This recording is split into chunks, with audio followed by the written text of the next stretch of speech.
청년들은 청년대로 고민이 있고, 또 어린아이는 고민이 없느냐. 어린아이, 청소년부 아이들도 마찬가지고 어린아이는 자기들 나름대로 고민이 있습니다. 그래서 다시 말해서 누구든지 다 이런저런 고민을 가지고 있다는 것입니다. 오늘도 이 사람은 고민을 안고 찾아온 것입니다. 그런데 그 고민은 보통 사람들이 하는 그런 고민, 직장의 문제나 돈 문제나 가족의 문제나 어떤 사람의 인간관계 등에 가지고 있는 그런 문제를 가지고 찾아온 것이 아니라 좀 더 쉽게 말해서 고차원적인 문제를, 그런 고민을 안고 예수님을 찾아왔다는 것입니다. 그 고민은 모든 사람들이 마음 한편에 말은 하지 않지만은 그 마음 속에 갖고 있는 것은 이 다음 세대는 어떻게 우리가 이 땅의 세대가 끝나고 난 뒤에 다음 세대는 어떻게 될 것인가라고 하는 것, 즉 하나님 나라에 대한 것, 진리가 무엇인가, 또 우리가 어떻게 하면 구원을 받을 것인가. 왜 이 사람도 바리새인이기 때문에 하나님의 말씀을 잘 알고 있는 사람이었습니다. 그래서 구원을 받을 때 어떻게 하면 받을 것인가, 그런 고상한 그런 질문을 가지고, 고민을 가지고 찾아왔습니다. 이 사람이 예수님께 찾아오면서 한밤중에 찾아온 거예요. 주위를 두리번거리다가 골목길을 들어가더니 조금 후에 예수님과 마주 앉아서 이 얘기하고 있습니다. 이 사람은 누구인가요? 바로 니고데모입니다. 니고데모는 어떤 사람인가 성경에 소개하고 있는데, 이 사람은 바리새인이다. 바리새인. 그러니까 말씀 율법대로 지키려고 하는 사람. 그래서 자기가 바리새인들 중에서 자기가 말씀대로 지킨다고 자랑했던 사람들이 바리새인입니다. 얼마나 율법을 철저하게 지키는지. 또 이 사람은 보통 사람이 아니라 유대인의 관원이었습니다. 그리고 이 사람은 71명의 사내들인 공회원의 의원 중에서 한 사람입니다. 사내들인은 유대인의 최고 의결 기관인데요. 모세가 70세에 모세가 애굽 땅을 나왔을 때에 70명의 장로를 세웠습니다. 그것이 기원이 되어서 70명의 의원이 생겼는데, 대제사장이 그게 의장이 됩니다. 그래서 몇 명이냐면 모두 71명이 되는 거예요.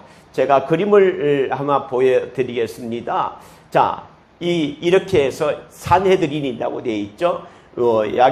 아마 이게 35명 해서 의장이 중간에 앉아있고, 그래서 71명이 안 되는 건가, 되지 않겠는가, 이렇게 생각을 합니다. 이 사람은 이스라엘 선생이에요. 10절에 보면, 너는 이스라엘의 선생이다. 그러니까 지도자의 입장에 있는, 위치에 있는 사람입니다. 지도자의 위치에 있고, 그런데 이 사람이 니고데모가 예수를 찾아왔다는 것은 바리새인이고 관원이고 또 사내들인의 공회원 중에서 한 사람인 이 사람이 예수님을 찾아왔다는 것은 예수님이 바리새인이나 사내들인 공회 관심의 대상이 되고 있다는 것을 간접적으로 드러내고 있다는 사실입니다. 상당한 지위와 식견을 가진 이 니고데모가 예수님을 찾아왔어요. 왜 그랬을까요? 고민이 있었습니다. 그 고민은 육적인 고민이 아니라 영적인 갈증이 있는 거예요. 그런데 예수님을 찾는 사람은, 자기 만족을 하고 있는 사람은 예수님을 찾지 않습니다. 내가 만족하다고 살고 있는 사람은 예수님을 찾지 않습니다. 내게 뭔가 부족하구나, 내가 뭔가 아쉽구나, 내게 문제가 있구나 라는 것을 발견하는 사람만이 예수님을 찾게 됩니다. 그렇잖아요? 그래서 모두 다 그렇지는 않지만은 부자들이 예수를 믿기가 참 어려운 거예요. 높은 사람이 예수님을 믿기가 참 어려운 거예요. 왜냐하면 자기들 나름대로 부족함이 없다고 생각하기 때문에 굳이 예수를 필요하다고 생각하지 않기 때문에 그렇습니다. 그러니까 성경에 그렇지 않습니까? 부자가 천국에 들어가는 것은 낙타가 바늘기에 들어가는 것보다 더 어렵다고 하는 것은 그들은 예수님을 찾지 않는다는 것을 쉽게 설명하는 그 구절이라고 생각합니다. 그런데요, 이 니고데모는 부자였습니다. 관원이었고요, 많은 사람들이 부러워할 만한, 존경할 만한 사람인데, 이 사람은 겉으로 보기에 경건한 사람이고 많은 사람들이 존경하고 따를 만한 사람이지만은 또 모든 면에서 완벽한 니고데모가 예수님을 찾다는 거예요. 그러니까 그 마음속에 예수님을 만나고 싶은 그런 갈증이 있다는 것을 드러내고 있습니다. 니고데모는 바리새인입니다. 그래서 바리새인이 예수님을 만났다는 것은 또 한편으로는 율법적인 사람이 복음의 예수님을 그 말씀대로 살려고 하는 율법적인 사람이 복음의 예수님을 만나는, 율법이 복음을 만나는 그런 만남이라고 생각을 하게 됩니다. 니고데모가 예수님을 만나서 예의 바르게 점잖게 인사를 시작합니다. 2절에 보면 이렇게 말하죠. 그가 밤에 예수께서 와서 이르되 랍비여, 우리가 당신은 하나님께로 오신 선생인 줄 아나이다. 당신은 하나님께로부터 오신 선생인 줄 아나이다. 하나님이 함께 하시지 아니하시면 당신이 행하시는 이 표적을 아무도 할 수 없음이니이다. 여러분 한번 생각해 보십시오. 이 니고데모의 나이가 어느 정도 되었을까요? 로마의 유대인의 관원이고요, 사내들인 오늘날 말하면, 우리나라로 말하면 국회의원 택입니다. 사법과 정치를 갖고 모든 것을 의결할 수 있는 최고 의결기관이거든요. 그런데 이 자리에 올라갔다면, 물론 요즘에 초선 의원도 있겠지만은 옛날에 그렇게 하기는 어려웠을 거예요. 요즘도 초선 의원이 있기가 참 쉽지 않았는데, 드물게 이제 최근에 이제 초선 의원들이 있는데, 그 당시에 부자라고 했습니다. 부자라고 한다면 그 재물을 모으기까지, 물론 부모로부터 받은 것이 있기는 하겠지만은 재물을 모으기가 나이가 꽤 들었을 것이고, 관원이고 또 공회원이고 나이가 꽤 들었을 것입니다. 그런데 이분이 예수님께 와서 하는 말이 랍비여, 우리가 당신은 하나님께로 오는 선생인 줄 아나이다. 아주 겸손하게 말한 거예요. 그래서 사진을 찾아보았습니다. 이분이 그림을 이렇게 했습니다. 나이가 많은 거로 제가 표시를 알고 싶어서 이렇게 했는데, 니고데모가 예수님 앞에 젊은, 그 당시에는 예수님이 나이가 젊잖아요. 30대잖아요. 30대 이제 한 셋 정도 우리 됐지 않습니까? 그러니까 이 33살 먹은 젊은 청년한테 이 나이 많은 공회원인 이 니고데모가 선생이요, 랍비요, 존경하는 선생을 말하죠. 우리가 당신은 하나님께로 오신 선생인 줄 아나이다. 그리고 왜냐하면 하나님께서 함께 보내지 아니었다면 당신이 행하시는 이 표적을 아무나 할 수 없습니다. 라고 말하고 있는 것입니다. 니고데모는 유대인의 지도자이면서 자신의 몸을 낮추어서 예수님을 만나려고 찾아왔습니다. 예수님은 니고데모에 비해서 젊은 사람이었죠. 그런데 그렇게 존경의 말을 하면서 당신은 구원자입니다라고 하지는 않고 당신은 하나님이 보내신 선생이라고 한 것입니다. 하나님께로 보냈다라는 것을 왜 알고 있냐?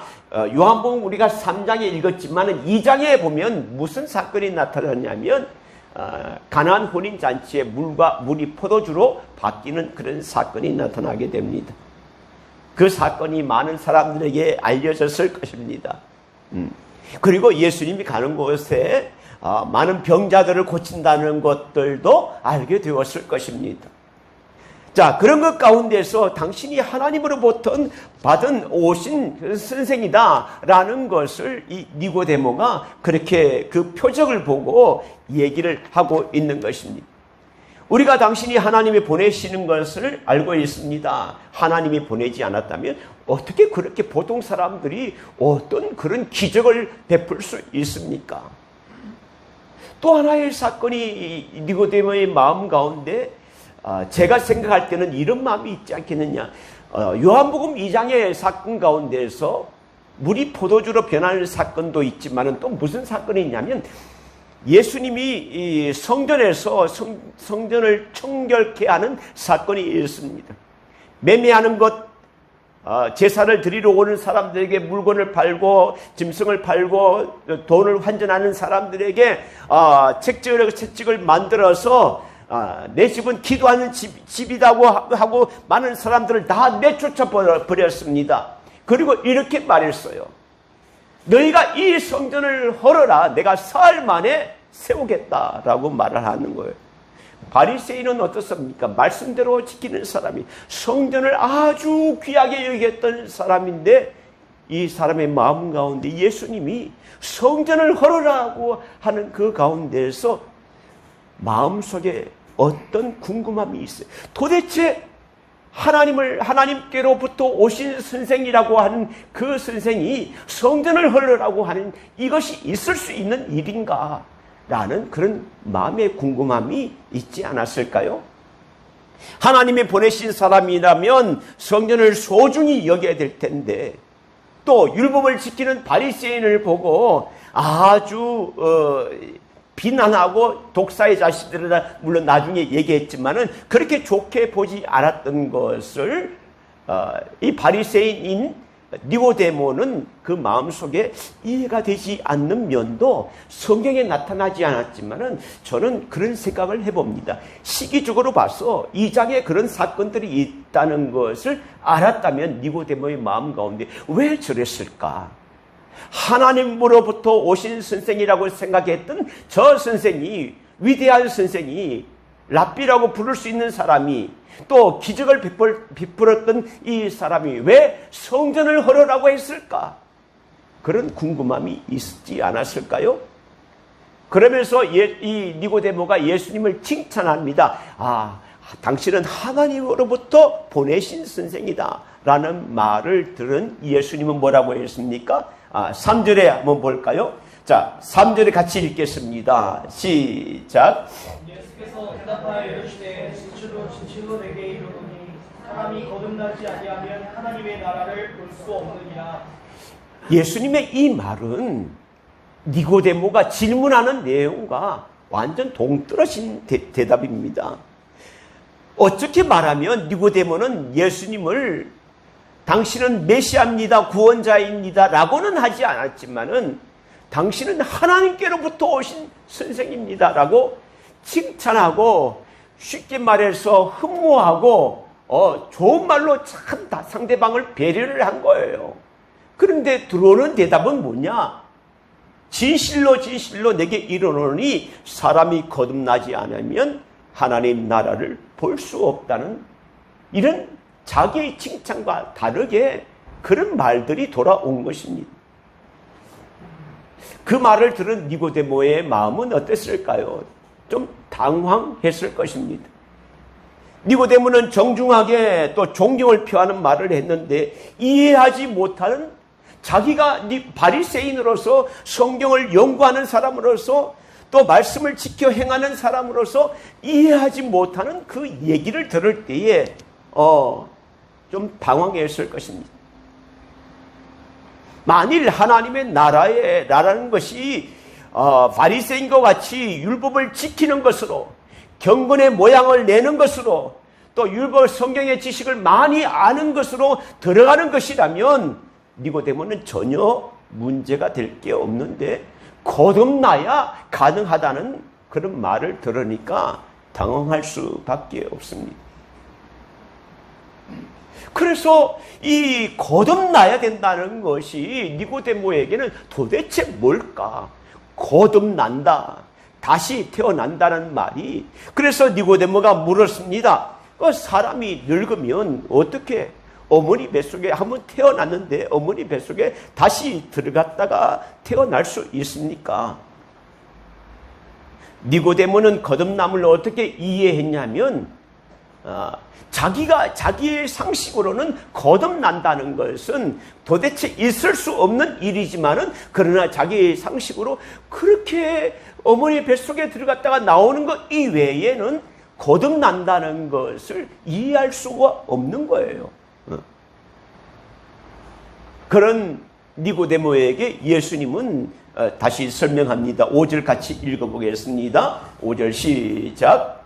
예수께서 대답하시되 진실로 내게 이르노니 사람이 물과 성령으로 나지 아니하면 하나님의 나라에 들어갈 수 없느니라. 여기 보면 3절에는 사람이 거듭나지 아니하면 하나님 나라를 볼 수 없다. 볼 수도 없고, 또 5절에는 사람이 거듭나지 않으면 물과 성령으로 거듭나지 아니하면 하나님 나라에 들어가지도 못한다. 볼 수도 없고 들어가지도 못한다 라고 말을 하고 있습니다. 예수님이 말하는 거듭남이 무엇일까요? 니고데모는 거듭남에 대해서 잘 몰랐습니다. 그런데 거듭남에 대해서는 우리도 잘 알지 못해요. 그런데요, 여기 성경에 예수님께서 풀어놓으신 것은 뭐냐면 거듭남이라는 것은 다시라는 그런 의미가 있고요. 두 번째 거듭남이라는 것은 위로부터라는 두 가지의 의미가 있습니다. 거듭난다는 뜻은 하나님의 능력으로 우리의 인격이 새롭게 변화되어서 하나님의 원하신 존재로 내가 다시 지원받는 것입니다. 다시 지원받는 것이다. 하나님이 원하시는 옛것은 지나가고 나중에 다시 그 본문이 나오게 있는데 우리가 예수를 믿고 내 죄를 고백하고 내가 다시 새롭게 태어난다는 그런 마음이 있습니다. 그러니까 오늘 거듭난다는 것은 우리의 인격이 새롭게 변화되는 거예요. 새롭게 변화되어서 하나님이 원하시는 존재로 다시 지원받는 것이다. 니고데모는 회개함으로 죄의 문제가 해결되고 죄 씻음을 받고 믿음으로 의롭게 된다는 그 과정을 알지 못했어요. 그게 복음이잖아요. 그렇잖아요. 복음이 무엇입니까? 아무리 그 사람이 죄를 지었다 할지라도 회개하고 예수를 믿음으로 의롭게 된다는 것, 이신칭의라는 구원의 그 진리 가운데서 그건 잘 몰랐죠. 니고데모는 몰랐습니다. 매년마다 구약의 관례대로 죄를 지으면 짐승을 가져와서 양의 머리에 소의 머리에 자기의 죄를 전가시키고 제물을 드리고 사하고 또 내년에 또 가고 또 하고 그렇게 항상 생각했지. 그것이 오늘 말씀드렸처럼 우리의 죄를 고백하고 회개하고 또 믿음으로 구원받는다는 것을 알지 못했기 때문에 그래서 이 니고데모가 거듭난다는 것은 내가 어떻게 이해할 수가 없다. 내가 어머니 뱃속에 내가 나이가 많은데 다시 어디에 나갔다가 다시 들어오는 것인가. 그러니까 이해를 하지 못했습니다. 그러니까 거듭남이라는 것은 다시라는 것, 하나님이 원하시는 존재로 다시 지음받은 것이다 라는 것이 거듭남의 두 번째고 첫 번째고, 두 번째는 거듭난다는 것은 성경에 보면 위로부터라는 것이 그게 쓰여 있는 것도 있습니다. 위로부터 태어나는 것을 말하고 있습니다. 어떻게 위로부터 다시 태어날 수 있는가? 그 뒤에 설명이 물과 성령으로 거듭나야 된다. 이 말도 참 어렵죠. 물과 성령으로 거듭난다는 이 말이 어렵습니다. 그런데 어떤 학자는 물과 성령이라고 했는데 물과자라는 것은 그리고라고 하는 그 물, 또 성령 이렇게 말하는 분도 있고, 또 다른 주석에는 물, 즉 성령 이렇게 말하고 있는 주석도 있습니다. 그러니까 성령으로 거듭나야 모든 것을 이룰 수 있다. 모든 것을 이룰 수 있다. 물과 성령으로 거듭나는 것은 사람의 어떤 노력이나 또 어떤 공로로 되는 것이 아니지 않습니까? 많이 배우는 것이나 자기의 지식이나 어떤 것을 갖추어서 되는 것이 아니잖아요. 이것을 쉽게 설명하는 것을 성경에 여러분 한 구절을 소개하겠습니다. 그러면 조금 더 이해하기 쉬울 거예요. 자, 한번 보실까요?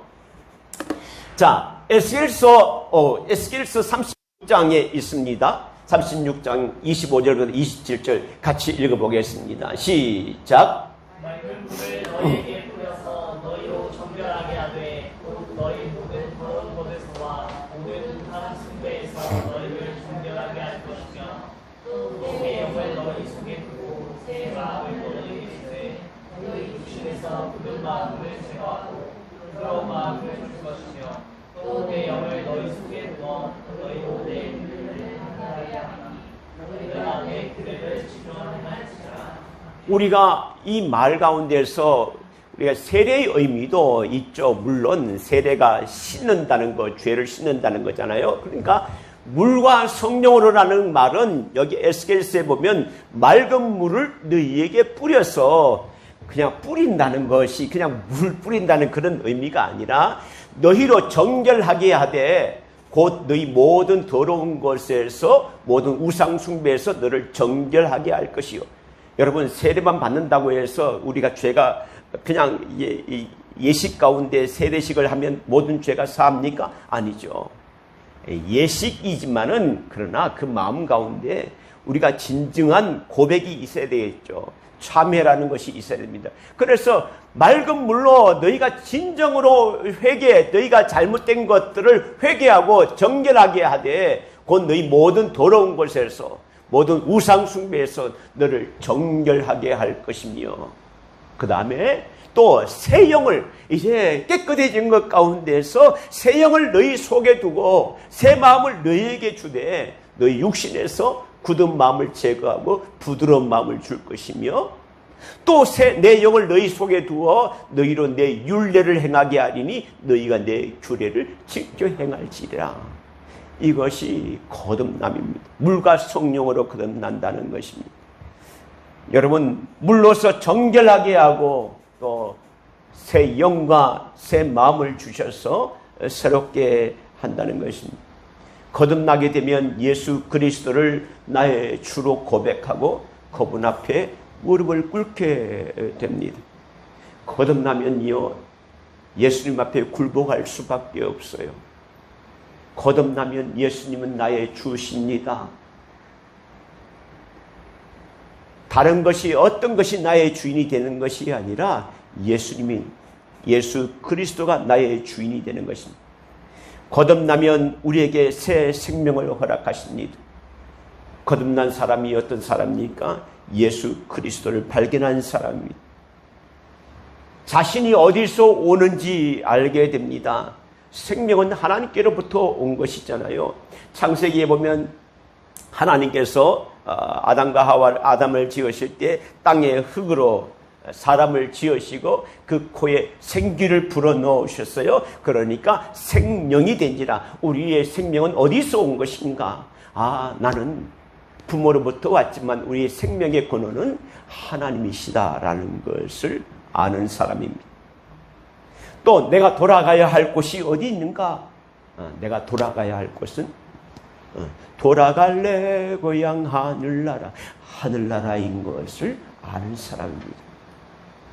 그렇기 때문에 거듭난 사람은 우리의 삶이 우리의 본향이 하늘인 것을 알고 천국을 갈 준비를 하고 우리의 삶 하루하루가 때로는 실수하고 때로는 넘어지고 때로는 잘못된 길로 갈지라도 다시 바르게 내가 하나님의 자녀인 것을 깨닫고 다시 원길로 하나님이 원하신 길로 가는 사람입니다.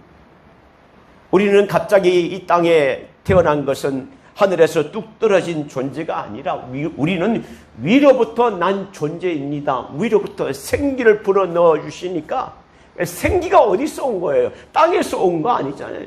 위로부터 우리의 생명을 주셨습니다. 생명이 된지라 위로부터 난 존재입니다. 이 세상에 살다가 우리는 안개와 같이 그냥 없어지는 존재가 아니라 하나님께 돌아가는 그런 존재인 것을 우리가 안다면 나를 보내신 그분의 뜻대로 뜻을 받들어서 살도록 우리가 생각하고 살아가야 할 것입니다. 하나님과 교제를 이어가는 사람이 거듭난 사람의 생활입니다. 그런데요, 우리가 니고데모와 우리를 한번 비교해 볼까요? 니고데모는 가진 것이 많고 갖추어진 것이 많습니다. 학문의 깊이도 깊어요. 지식도 있습니다. 성경에 대해서 많이 압니다. 또 유대인이 관원이라고 그랬어요. 또 사내들인의 공회원이었습니다.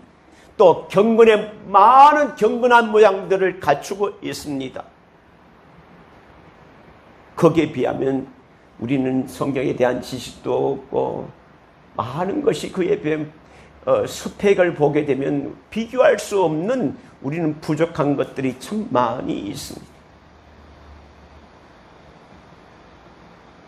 그럼에도 불구하고 감사한 것은 우리가 가진 것이 없고 지식도 없고 성경을 많이 알지 못한다 할지라도 예수님이 하나님의 아들이시고 예수님이 나의 구원자 되심을 우리가 믿게 되는 것은 정말 하나님의 은혜입니다. 여러분, 지식이 많이 있다고 예수가 나의 구원자이심을 고백하지 않습니다. 많은 것을 갖추었다고 높은 지위에 있다고 아무리 얘기해봐도 그것이 그 마음에 들리지 않습니다. 그런데요, 그것을 예수님이 나의 구원자 되신 것을 우리가 어떻게 알 수는 없지만은 무조건 믿어지는 것들도 그것이 하나님의 은혜예요. 예수님께서 말씀하셨잖아요. 이 비유로 너희에게 말하는 것은 저들이 이것을 알지 못하게 함이라. 그 왜 그랬을까? 말을 들어도 알지 못하니까 비유로 말씀하는 거예요. 왜? 지식적으로 부족하고 많은 것이 부족하니까 예수님이 우리들을 알기 위해서 쉽게 설명한 것이 우리를 알게 하시기 위함입니다. 저는 이 말씀을 준비하면서 니고데모가 많은 것을 갖추었음에도 불구하고 예수님을 하나님이 보내신 분이라고 선생이라고 그렇게 고백하고 위대한 선생이라고 말했지만은 구원자라고 고백을 하지 않았습니다. 거기에 비해서 우리는 때로는 성경에 대한 내용들도 많이 모르고 가진 것도 없고 지식도 없고 많은 사람에게 자랑할 만한 것도 없고 경건의 모양도 많이 없지만은 그러나 예수님은 나의 구원자 되시다. 나의 죄를 위해서 십자가를 지신 분이시구나. 나는 이 분명한 사실을 믿는다는 것이 내 의지로 믿는 것이 아니요, 내 지식으로 믿는 것이 아니요, 하나님이 주시는 은혜가 우리를 믿게 하는 것이 하나님의 은혜라는 것을 고백하지 않을 수 없습니다. 그렇게 믿게 하는 것이 바로 성령님이십니다. 믿어지는 것이 하나님의 은혜입니다. 예수님을 만난 니고데모는 변화되었습니다. 요한복음에서 세 가지가 세 군데나 나옵니다. 첫 번째가 여기 3장에 나오고, 그 다음에 마지막 세 번째가 예수님이 십자가에서 달려 죽으신 후에 똑같은 바리새인이고 사내들인의 공회원인 아리마대 요셉이 빌라도에게 말을 합니다. 예수의 시체를 주십시오. 우리가 장사를 지내려고 합니다. 라고 허락을 받았습니다. 아리마대가 자기 새 무덤을 준비했던 그 무덤에 장사를 지내려고 했었을 때에 니고데모가 함께 같이 합니다. 니고데모는 몰약을 준비해서 예수님의 시신에 바를 모든 것들을 다 준비해서 이 아리마대 요셉과 함께 예수를 장사 지낸 사람입니다. 예수를 장사한 사람이 예수님의 제자들 중에서 어떤 누구가 아니라 바리새인이고 사내들인 공회원인 아리마대 요셉과 니고데모였습니다. 두 사람은 예수님이 살아계실 때는 공공연하게 예수님을 따라다니지는 않았습니다. 밤중에도 찾아왔죠. 그리고 많은 사람들 앞에서 예수님을 조용히 변호했던 사람입니다. 했지만은 예수님이 살아계실 때는 자기를 드러내놓고 예수를 믿는 어떤 그런 제자는 아니었습니다. 그런데 돌아가시자 더 이상 자신의 정체를 숨기지 않았습니다. 몰약을 해서 예수님의 시신을 다 바르고 장사를 지냈던 사람. 그렇게 한다는 것은 자신의 기독권, 자신의 유대인의 관원이고 사내들인의 공회원이 했던 자신의 위치가 흔들릴 그런 위기였어요. 그럼에도 불구하고 자신의 모든 것들을 빼앗길 각오를 하고 예수님의 모든 것들을 장례를 지내는 예수님의 제자가 저는 되었다고 생각합니다.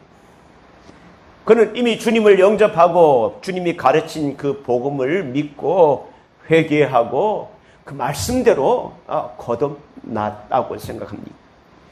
성경에 이런 말씀이 있잖아요. 고린도후서 5장 17절에 우리가 잘 아는 말씀이 있습니다. 그런즉 누구든지 그리스도 안에 있으면 새로운 피조물이라 이전 것은 지나갔으니 보라 새 것이 되었도다. 그런즉 누구든지 그리스도 안에 있으면 새로운 피조물이 뭘까요? 거듭난 사람입니다. 저는 그렇게 생각합니다. 왜냐하면 그리스도 안에 있는 사람이 새로운 피조물이거든요. 네? 여러분, 우리가 모두 그리스도 안에 있습니다. 그리스도 안에 있습니다. 그러니까 새로운 피조물. 이전 것은 지나갔으니 보라 새 것이 되었도다. 누구든 새롭게 될 수 있는 것은 내 의지로 되는 것이 아니요 그리스도 안에. 나는 포도나무여 너희는 가지니 너희가 내 안에 내가 너희 안에 있을 때 많은 열매를 맺으리라 주님께서 말씀을 하셨잖아요. 오늘 니고데모가 예수님을 만난 것 같이 우리도 더욱더 예수님과 나무의 접붙임과 같이 되어서 더 가까이 있게 되기를 원합니다. 우리들 모두가 거듭났다면 예수 그리스도 안에서 누구든지 그리스도 안에서 새로운 피조물이라고 한다면 우리의 삶이 그러한 삶으로 드러나야 되지 않겠는가? 우리는 아직까지는 많이 부족합니다. 그래서 계속 우리가 죽을 때까지 예수 그리스도를 닮아가는 그러한 성화의 삶을 살아가는 것입니다. 그렇지만 우리의 정체성은 잊어버리지만 나는 그리스도 안에 있는 사람이다. 하나님의 은혜로 나는 거듭난 사람이다. 예수 그리스도가 나의 구원자 되신다는 것을 고백하고 이제 니고데모가 숨겨진 그리스도인이 자기를 드러내면서 예수님의 장사를 지내고 드러낸 것처럼 우리도 우리의 삶으로서 그리스도 안에 거하는 온전한 삶을 살아가면서 이제 내가 그리스도인으로서 온전한 삶을 살아드릴 수 있는 그런 그리스도인이 되기를 간절히 축복합니다. 기도하겠습니다. 하나님 감사합니다. 그리스도를 만나기 전에는 성경 지식은 아무리 많고 경건한 모양이 많이 갖추어져 있고 많은 사람들이 존경할